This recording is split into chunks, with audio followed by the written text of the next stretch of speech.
Magandang umaga, Pilipinas. Narito ang magiging lagay at taya ng panahon ngayong Miyerkules at sa mga susunod na araw.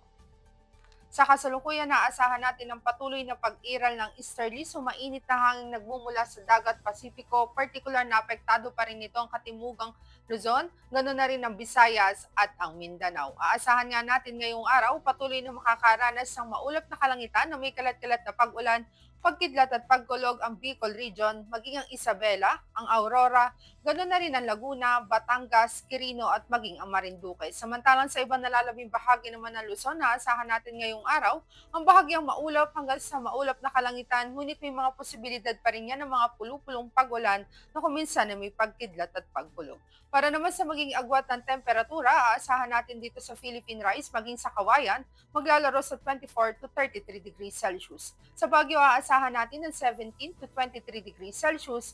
Samantalang dito naman sa Pampanga, ganoon na rin sa Metro Manila at maging sa Lipa, aasahan natin ang temperatura ngayong araw ay maglalaro sa 24 to 31 degrees Celsius. Dito naman sa Legazpi, aasahan ng 24 to 29 degrees Celsius. At dito naman sa May Kalayaan Island, aasahan ngayong araw maglalaro ang temperatura sa 25 to 33 degrees Celsius. Dito sa Palawan, aasahan naman ng 25 to 32 degrees Celsius. Generally fair weather din ang aasahan dito sa Kabisayan at Mindanao, bahagyang maulap hanggang sa maulap na kalangitan, ngunit may mga posibilidad pa rin yan ng mga pulupulong pag-ulan na kuminsan na may pagkidlat at pagkulog.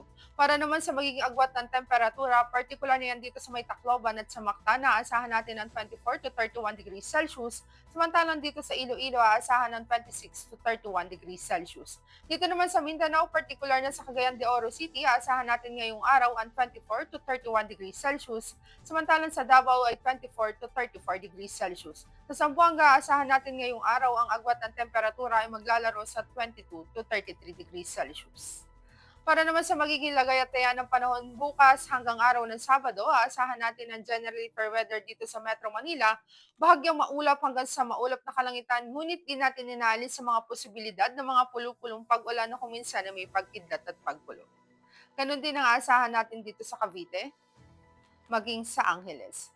Dito naman sa lipad dulot ng easterly, asahan natin hanggang araw ng Biyernes ang maulap na kalangitan na may kalat-kalat na pagulan, pagkidlat at pagkulog. May gradual na pagganda muli ng panahon pagsapit ng araw ng Sabado. Dito naman sa Puerto Princesa, aasahan din natin ang bahagyang maulap hanggang sa maulap na kalangitan sa mga susunod na araw, ngunit di rin natin inaalis sa mga posibilidad ng mga pulupulong pag-ulan na kuminsan na may pagkidlat at pagkulog. Ganon din ang aasahan dito sa may Kalayaan Islands, maging sa Lapu-Lapu, sa Davao, gano'n na rin sa Zamboanga. Para naman sa ating astronomical information, ang araw ay sisikat dito sa Metro Manila sa ganap na 0545 at asahan natin lulubog sa ganap na 1801. Para naman sa ating moon illumination, meron tayong 90% decreasing. At yan ang latest update natin sa weather. Para manatiling updated sa lagay at taya ng panahon, i-follow lamang ang Air Force Weather Center sa aming mga social media accounts. At sa ngalan ng aming commanding officer na si Colonel Alvin John Cugador, Philippine Air Force General Staff Corps, I'm Sergeant Jessa C. Cuenca, Weather Forecaster ng Air Force Weather Center. Muli magandang umaga, Pilipinas.